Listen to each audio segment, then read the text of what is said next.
This your homegirl, Arabia Barbosa, 914 Western County, New York.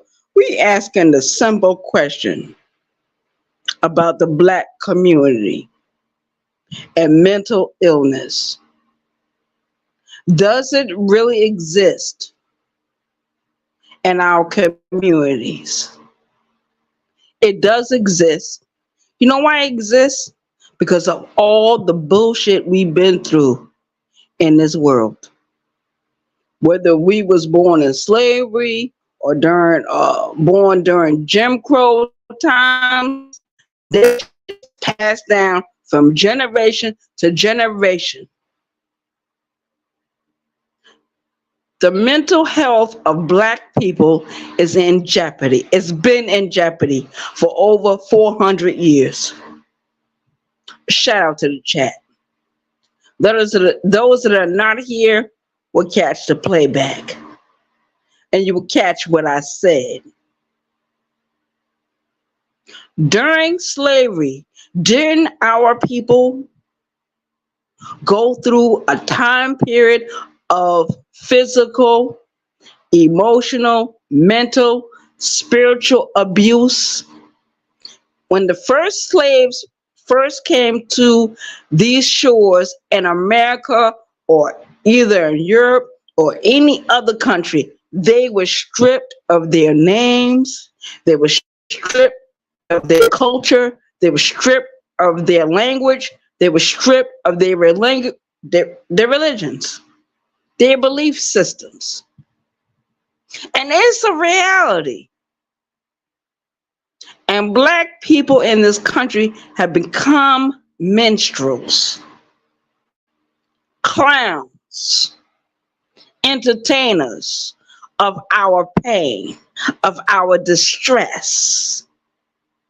Now, lately, a lot of black people in the black community has been attacking different entertainers in the music industry, in Hollywood industry, in the entertainment industry.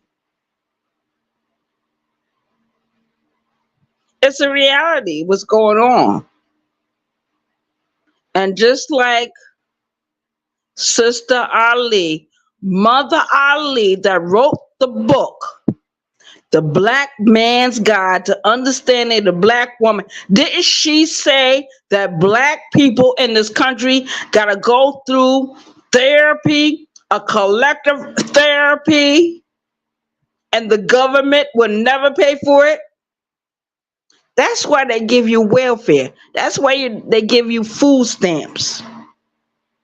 So you forget your pain for a little while, but at the end of the day, you're still in pain. It's generational pain. Not generational curses, generational pain. They can go from one generation to the next generation to the next generation, because some of us, not all of us, were slaves in this country.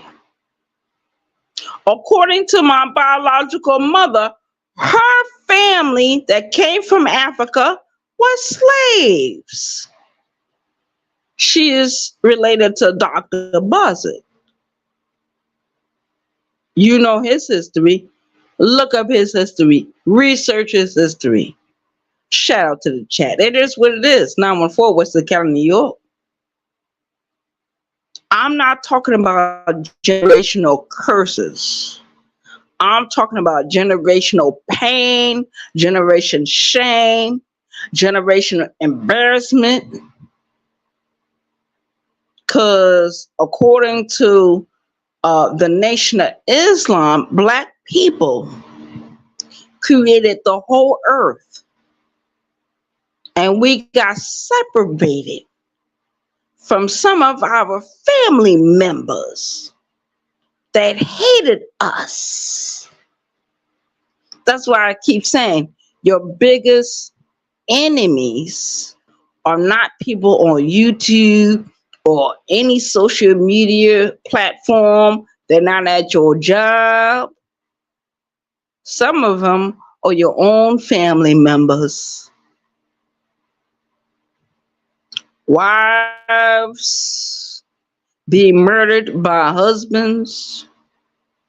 August 2011, Newport News, Virginia. I remember that crime. I remember what happened to Sergeant Crystal Reagan, Sierra, Laquan, and Rashid. I remember going to the wake in Lee County, South Carolina. I remember where the wake was at. I remember how many people attended the wake. I remember all them people coming to my adoptive mother's home. Why? To give her food, to tell her it's gonna be okay. She knew nothing would ever be the same again. She told me while I was visiting her in South Carolina, nothing would ever be the same again. And she is right. Nothing will ever be the same. This ain't generational curses. This is generational pain. Generational everything. From slavery to Jim Crow to the 1980s, where they did their real dirt to us. Not only to us, but to the Native Americans, the indigenous people that was over here way before the slaves came, way before all the slavery bullshit happened in America. Take a look at it. Do your research. Do your research. Go to those museums that they got in New York, that they got in South Carolina, that they got in Tennessee, that they got in Memphis, Tennessee. That is the Civil Rights Motel Museum. You don't see what the hell they did, and you still want to be friends with them. But we're going to see the real truth about everything. Dr. Yakub, he did a big job on the whole world. The whole world. Not just with black people, but with every race on fucking earth. Shout out to the chat.